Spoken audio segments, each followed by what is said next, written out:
Finally, a fresh design that is perfect for everyday wear with its minimalist design, combining Flieger character with classic elements and a fully luminous dial. Apparently, CADISEN wants to step away from the usual trend of Chinese micro brands, homaging the iconic timepieces from the big watchmakers. CADISEN C8224 is housed in a polished stainless steel case with a mightily modest height of just 11mm and a lug-to-lug length of just 45mm. The flat slab of sapphire crystal protects against the daily wear and tear. We are covered with a water resistance of 50 meters, so that's at least splash-proof, and at most it can cover you for a recreational swim. And to underpin the daily all-rounder status, CADISEN caters with large contrasting numerals. For the darker hours, we are served with a fully luminous dial. All this splendor on a classy-looking Milanese mesh bracelet. And of course, Seiko's NH35 powering it on, with 41 hours of power reserve. So this is the watch I'm talking about. This is such a stunner. It's fresh, it's new, it looks different to quite a few micro brands out there. Now, to be fair though, I know that Bernie does produce quite a few minimalist designs which are really cool looking. Now, I do mention Bernie because I'm talking about watches in the sub $100 region. But Bernie usually does the $30 to $70 mark quartz watches. Here we get an automatic, so this is really nice, and we get sapphire crystal as well as an exhibition case back. Now, it's a funny exhibition back, but we'll talk about it slightly later. Now, 50 bucks, that's all this watch cost me, and I have left the link to the listing I got the watch from in the description below the video, so make sure to check it out if you're after a sharp price. And now let's get into a full and comprehensive review of the CADISEN C8224.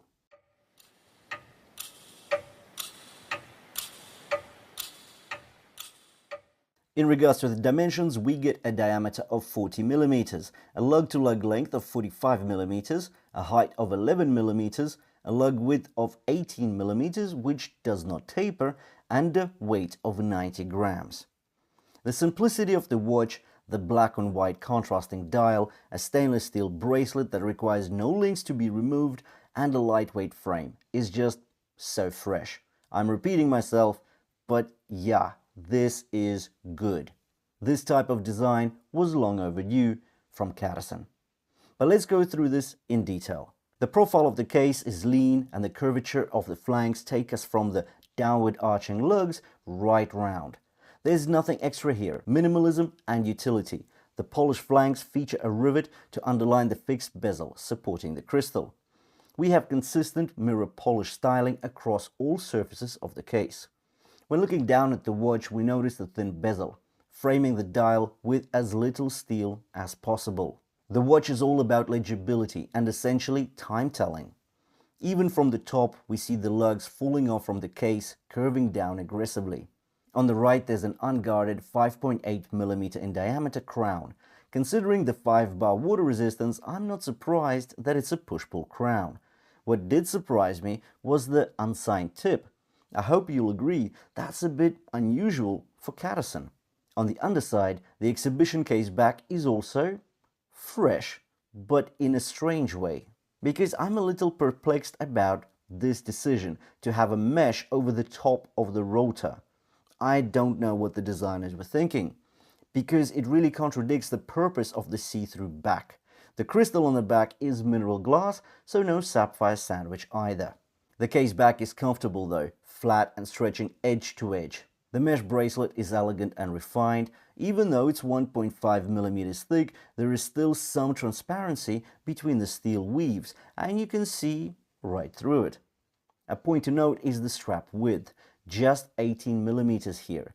That skews the traditional ratio of 2:1, case diameter to lug width.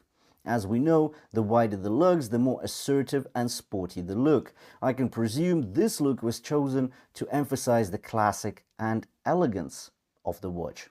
What I do really enjoy about the Milanese bracelets is their effortless adjustments. These adjustments can be made without any links to be detached or attached, and then finding a place where to actually store those additional links. The clasp is a double snap for a secure fit. and it's also unsigned, which is again rather strange for CADISEN. Personally, I think this watch would also be complemented by a black leather strap. I think that would look really good here. Something with a full crocodile look, or maybe just a padded leather strap. The sapphire crystal is placed in line with the fixed bezel. The transition from steel to glass is seamless as a result. There's no anti-reflective coating, but is it necessary considering the matte ivory dial and the large black numerals? The rehaut pipes down. It's also polished, allowing for some light play and reflections. This ivory, almost white dial is impeccably balanced and symmetrical. The minute track is printed around the perimeter with large printed numerals for the hours. At 12 o'clock, the CADISEN logo replaces the 12, and a red triangle replaces the 6. At 6 o'clock, there is a date window. The aperture is a neat cutout. There is no frame. Just a consistent, clean look prevails. The sword hands are dabbed with lume and edged in black. Everything is so precise on this dial.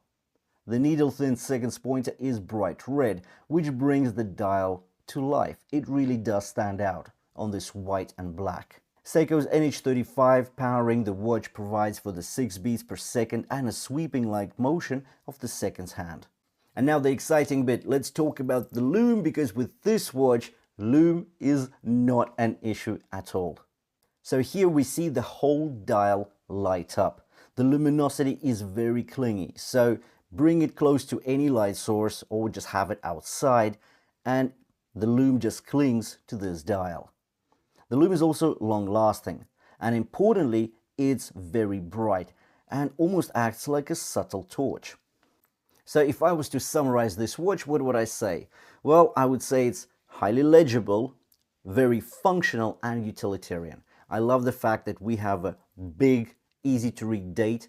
I love the large numerals, and they're so easy and so legible to read. Black on almost white. It's really got this nice ivory tinge to it. I like that.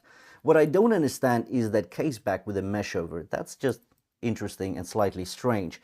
But otherwise, for 50 bucks, well, you're getting stainless steel, nice bracelet, sapphire crystal, which for once is actually in line with the bezel. So it's not a tinge higher, it's not lower, it's just right. Nice and seamless transition. I like that.